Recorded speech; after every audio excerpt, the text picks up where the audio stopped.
प्रिय विद्यार्थियों, आज हम कक्षा 10वीं के हिंदी कुमार भारती के 10वें पाठ गुरुदेव का घर, इसके बारे में हम आपको बताने वाले हैं।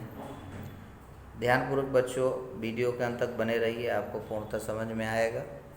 और अगर आपने हमारे इस चैनल को सब्सक्राइब नहीं किया तो ज़रूर सब्सक्राइब करिए। चलिए बच्चों, स्टार्ट करते हैं।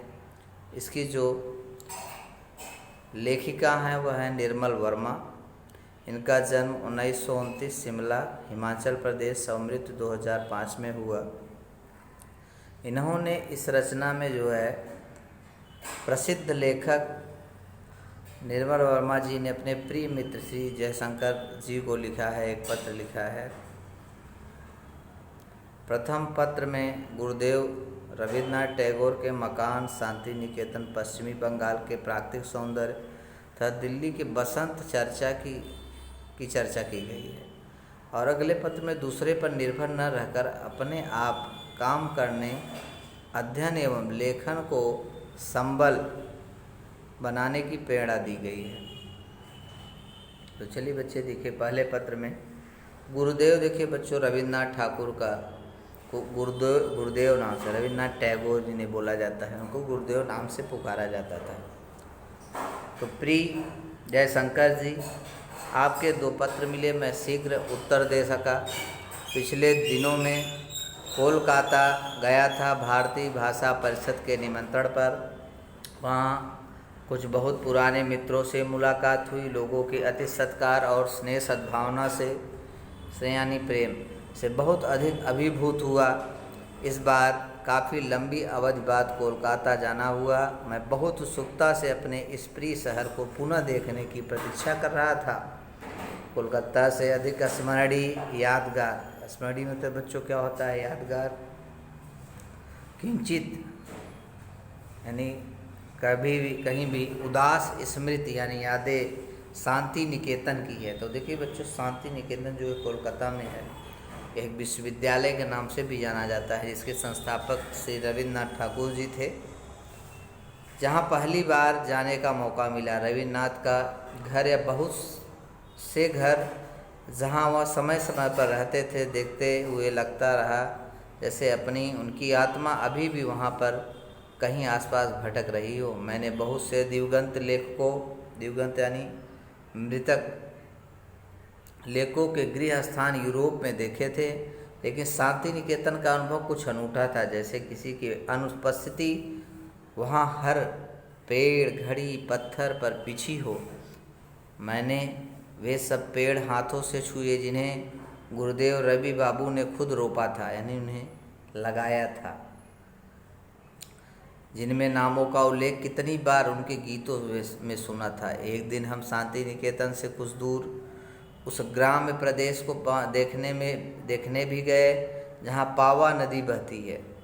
संथालों की रम्य झोपड़ियाँ, संथाल मतलब बच्चों होता है जैसे गांव में होते हैं, कुछ होते हैं ना, उसी प्रकार संथाल। साल के खेत और पेड़ों के घिरे पोखर, सबको देखकर अनायास शरत बाबू के बहुत पुराने उपन्यासों के परिवेश याद हो आते हैं, जिन्हें कभी बचपन में पढ़ा था। पश्चिमी बंगाल की प्राकृतिक सौंदर्य भारत के अन्य प्रदेशों से बहुत अलग है। कहते हैं मानसून के दिनों में वह और भी अधिक रमणीय हो जाता है। इच्छा होती है वहाँ 1-2 दिन, महीने एक साथ रहा जाए, तभी मन में कुछ भूख मिट सकती है। वैसे इन दिनों दिल्ली पर भी बसंत की अंतिम गुहार गूंजती सुनाई देती है। बसंत का मौसम यानी जाने वाला है, ऋतु होती है बच्चों बसंत। दिन भर एक अजीब सी पगला देने वाली बयार चलती है। बयार यानी बच्चों हवा। दुख यही है कि यह नशीला मौसम ज़्यादा दिन नहीं टिकता। गर्मी एक बिल्ली की तरह उसे अपने पंजों में दबोचने के लिए छिपी रहती है। कब तक उसकी खुखार आंखों से अपने को बचा पाएगा? तो जस्ट बच्चों जो होता है, तुरंत ही बसंत ऋतु के बाद ही गर्मी आ जाती है। अगला पत्र देखिए बच्चों, आज ही आपका दूसरा कार्ड मिला। यह जानकर प्रसन्नता हुई कि आपको साहित्य सम्मेलन में मेरा दिया वक्तव्य ठीक लगा। मैंने जो भाषण दिए था आपको अच्छा लगा, उसे मैंने धीरे धीरे बीमारी के दौरान लिखा था, इसलिए उसके बारे में ज़्यादा आश्वस्त नहीं था। पिछले 3-4 वर्षों से हर बार मैं अध्यक्षीय भाषण देना टालता रहा था। एक बार तो संक्षिप्त सम्मेलन व अधिवेशन का गोवा में आयोजन किया गया था, जहां मेरे जाने का उत्कट इच्छा थी, पर यानी अत्यधिक इच्छा थी। किन्हीं अनिवार्य कारणों से जाना नहीं हो सका। आपको और कुछ अन्य मित्रों को हिंदी भाषा और साहित्य के बारे में मेरे विचार अच्छे लगे। यह जानकर सचमुच बहुत प्रसन्नता हुई।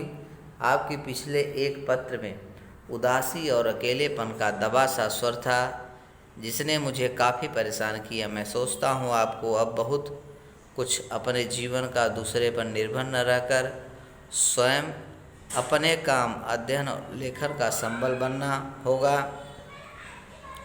भोपाल के मित्र अपने कामों में व्यस्त रहते हैं और यद्यपि वह आपसे बहुत स्नेह करते हैं, आपको उनसे नियमित पत्र व्यवहार की आशा नहीं करनी चाहिए। जब कभी मन उबे तो 6-8 महीने में कभी दिल्ली, कभी भोपाल तो कुछ दिन के लिए चले जाना चाहिए। इससे आपको परिवर्तन का थोड़ा बहुत आनंद तो मिलेगा ही, यात्रा करने का सुख भी मिलेगा। सौभाग्य से आप अपनी रुचियों में काफ़ी हद तक स्वावलंबी हैं। संगीत, पुस्तकों का और कलाओं में आपकी दिलचस्पी बहुत हद तक आपके अनुभवों को एक नए क्षितिज, एक नई ऊंचाई की ओर ले जाती है, जहां अपना अकेलापन धुंध की तरह छितर जाता है, हट जाता है। यह अपने में बड़ी ब्लेसिंग है, आशीर्वाद, जो हर किसी व्यक्ति के लिए उपलब्ध नहीं है। आपने अपने जीवन को आंवला और नागपुर से बांटकर बहुत अक्लमंदी और दूरदर्शिता का परिचय दिया। बच्चों, जगह का नाम है।